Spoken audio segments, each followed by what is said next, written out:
to streamline 5 strategic pillars of business growth. Hi, I'm Chanakya Shah. I'm a chartered accountant, entrepreneur, founder, and CEO of my outfit, Holistic Business Consulting. I have 15 years of professional experience and have serviced more than 500 diverse clientele.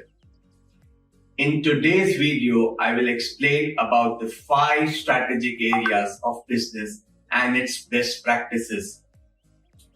The 5 strategic areas of business are: number 1, product, service or solution; 2, marketing, promotion and sales; 3, management of operation as well as finance; 4th, human resource management; and 5th is customer service.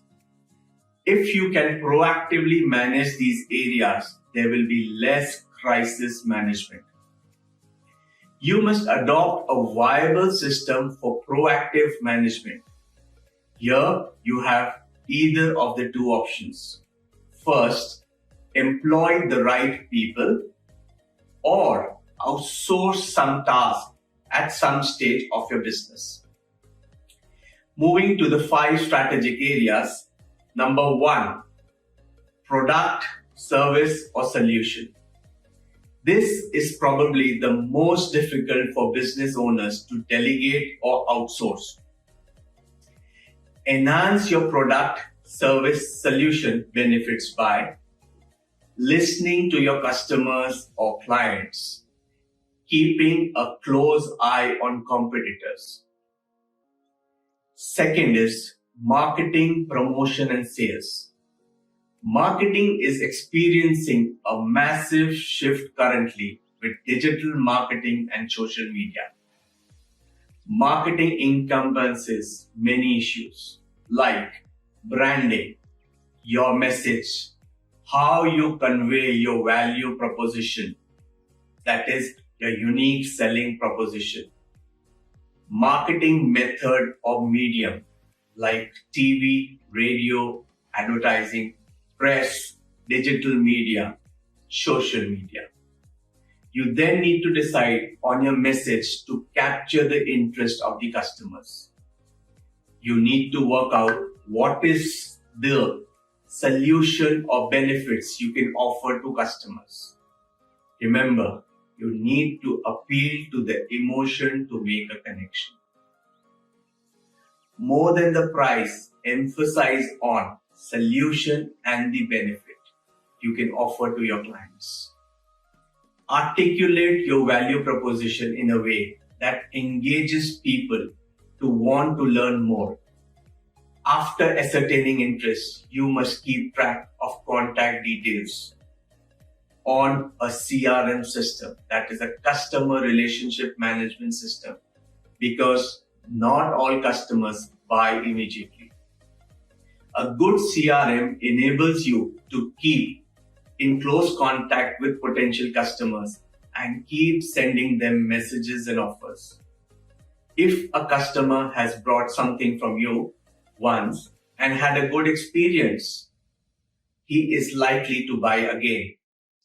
A good database can be a valuable business asset if you plan to sell your business sometime in the future. Then you need to create a website to engage with the visitors. It may incorporate items to download or newsletter or blog to subscribe to your website or a chat box function. Your website needs to be mobile optimized. That is, it needs to be able to be navigated easily on a handheld device, as a large percentage of users are searching on your handheld devices now. You need to convert customer interest into sale. Having a well-tested and documented sales process is vital to ensuring you achieve a good conversion rate and make the most of your marketing spend. There are good salespeople and not very good ones. Some are salespeople and some are order takers. When growth starts, others may need to get involved. It's vital to have a well-documented sales process for them to follow. A documented process also enables improvements to be easily absorbed. Third important and the strategic area for business growth is management. Management can be divided into two parts. One is operations and second is finance. So as far as operations is concerned, the best way to proactively manage your operations is to systemize them. You must adopt a format that staff can understand and follow. Identify the most critical actions in your business. Fix responsibilities of managers and staff. Prepare execution plans. Share this information with others and begin to do less of them yourself. Obviously, staff needs to be trained and monitored in these actions, but little time invested in this direction will pay big dividends down the track. If your system's in place, your key staff can easily replicate the critical actions. This will give you the opportunity to have a break when you want and know the business will perform in the same way as you were there. If you don't have systems, you will always be a slave to your business, and this is not a healthy way to live. It is absolutely essential to put your system on autopilot. Systems can take many forms. It could be manual or it could be a web-based method. Web-based methods enable owners to run a business remotely when necessary, on holidays, or even just from home. If you have a web-based system, you can simply direct them over the phone on the relevant information and talk to them through it. These types of systems are not at all expensive. Google Drive is a good tool for housing documented procedures that can be accessed from anywhere in the world at any time. Things that are replicated are easier for your staff to follow. This helps greatly with staff retention as well. Staff who feel secure with the systems can operate with much less stress. When something isn't being done as per the system, you can simply say, this is the way we do it here, and this is the system. It leaves no doubt in the mind of staff about the way things need to be done. Systems also create an environment for improvement, opportunity to contribute new ideas, and a morale booster and motivation for the employees. This goes a long way to protect against staff attrition, which is healthy for the organization. The second most important part of operation is managing the finances. Finance is the lifeblood of your business. Profit and cash are the key elements. Very important to bear in mind here that cash comes from profit. Profit comes from proactive management of revenue and costs.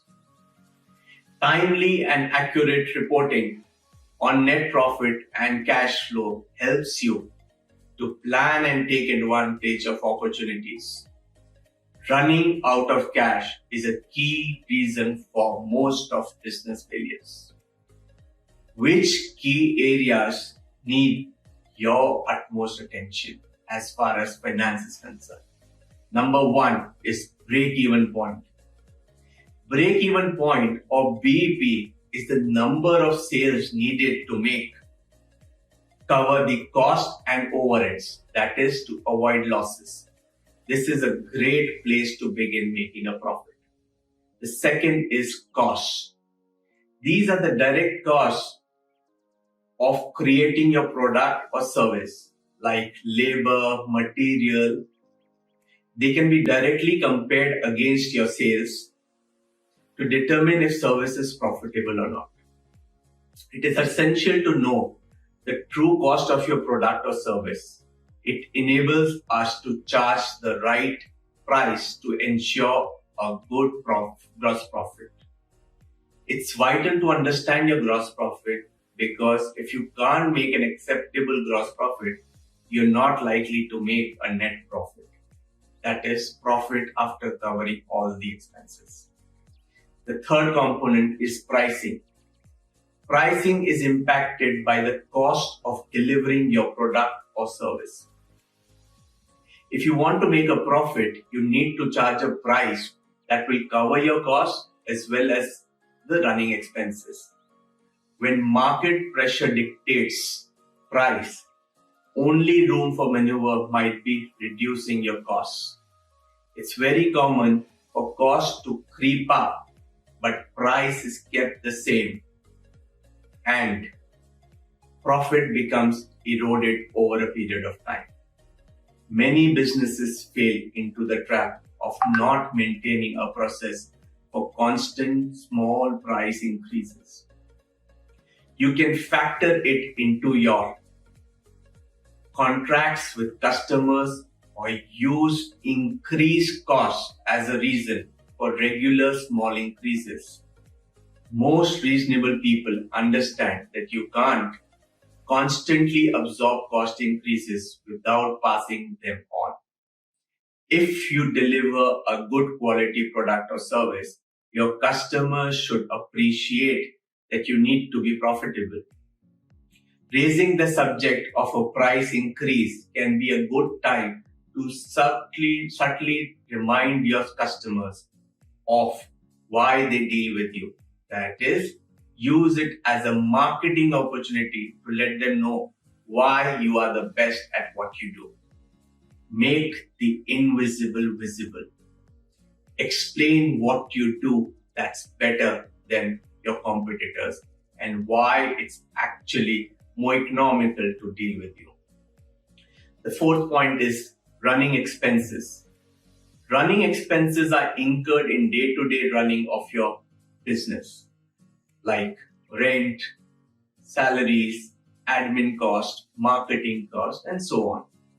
If not monitored closely, they can easily eat up your profit. It is always prudent to have a clear view of your business running expenses and keep your personal expenses separate. That way you stay compliant with the tax laws and get a more accurate picture of your business profitability. Fifth point is budget. Budget is simply a document that sets out your future plan for sales, costs, and other running expenses so you can see how much money you will be making or losing. If you don't have any plan for your profitability, it's highly likely you will struggle to make any profit. Incorporate budget into your accounting system and compare each month your actual versus your budget to see how on or off track you are. It enables you to make changes quickly rather than waiting until the end of the financial year to discover you've made thumping losses and started to run out of money. Being able to see a trend in month 3 rather than say month 12 of the year gives you opportunity to save 9 months. The sixth point is customer payments. If you give your customers terms and they take longer to pay you, then your suppliers will experience cash squeeze. This is a common situation where the person dealing with accounts doesn't like calling customers for payments, but pays suppliers straight away because they also don't like dealing with them calling and asking for money. Business owners must have different set of people dealing with separate functions. Customers with reminders to pay offside and have another person deal with supplier payment. Adopt a policy of not paying suppliers before the due date to take advantage of every day of credit that you can get. Constant negotiation with suppliers for better terms pays big dividends for your cash flow. Make it a policy to regularly shop around and keep good records of what business you've done with suppliers for ammunition at the time of negotiation. The seventh point is relating to job or the stock. Jobs take time to finish and stocks sit in store for some time before being sold or used on jobs. During this time, they are both sucking in cash. Jobs incur costs of labor and materials, and you have to pay suppliers for stock to sit on the shelf. The longer jobs are in progress without being invoiced, and the longer stock sits on the shelf, the more cash is needed. Thus, it's vital to manage jobs so you can get paid. A good stock management system will enable you to handle stock. It gives you an insight into historical trends of stock movement and allows you to set lead times to ensure you have stock when customers want to buy, but it doesn't sit there for too long, sucking up the precious cash. The eighth point is about taxes and loans. To run a sustainable business, you need to manage your tax obligations like GST, income tax, etc. If you don't manage it properly, the tax office will soon be on your back, demanding payment when you can least afford it. Set up your regular tax payment in the best way, be it monthly, quarterly, or yearly. Get some advice and do some planning to work out something which is best for your cash situation. The ninth point is about owner's money. If you can't or don't want to borrow from an outside lender, you may need to put in your own funds or seek input from other shareholders in the business. In this situation, it's important to handle the transaction correctly in your account. That is, it needs to be entered as a loan and not income so that you aren't paying any tax on the repayment. 10th point is cash flow forecast. Cash management in a business can be quite complicated. The best way to avoid worry is to manage the situation with a cash flow forecast. It simply sets everything out in black and white. You can see when funds are coming in and going out and what will be your bank balance at any given point in time. If you monitor it closely and compare actual events to your forecast, you will be in a good position to avoid any cash crunch. The fourth major strategic area of business that you need to look at is human resources. HR management is a stumbling block for business, big or small. A proactive management is called for to manage HR processes. It involves developing people and helping them to be satisfied at work. Satisfied and happy staff can make a business fly. Getting things done is so much easier when people are engaged with the overall objective. HR is probably the most vital area of business as it impacts every other area so closely. A good HR management process starts with a detailed organization chart. It specifies a list of what gets done in the business and who does it and how critical it is. Job description. Job description for those who employ is essential. It brings clarity about what is expected. A well-documented organization chart and clear job description helps to avoid gaps and overlaps in tasks. Regular review provides opportunity for constant realignment of job descriptions. Nothing ever goes exactly to plan in a small business.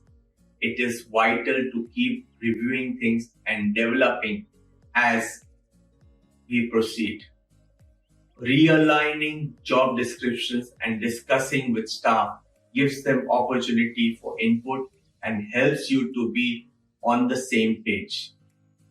Before hiring, do your homework, check references, and check with others in your business to ensure they were comfortable with the recruit, which means in a small business, you can't afford to have high maintenance passengers. The fifth critical area for business is customer service. Satisfaction of customers is a result of how well you manage them. If cash is the lifeblood of a business and happy customer pay, then customer service is vital to business survival and success. The very best way to gauge customer satisfaction is simply to ask them. If you do it well, clients keep coming back and sales will grow. Get proactive feedback on how you can improve constantly than to wonder why sales are falling when it's too late or to be regularly dealing with complaints. If you provide a great product or service, people will tell others and you will get more customers. Conversely, if you provide a poor product or service, you will lose customers. For repeat business from happy customers, you also want them to proactively refer you to others. Obtain good testimonials. Referrals can be the best source of customers and the cheapest form of marketing. They are easiest to convert to sales. Commentary from your customer about what your product or service means to them. For example, how much time or money it has saved them serves as a good testimonial on the website. Potential customers will be able to easily identify with them and understand your value proposition more clearly. I hope you like this video. If you're interested in this channel, make sure to subscribe and click the notification button so that you do not miss out on any video. Thanks again for watching.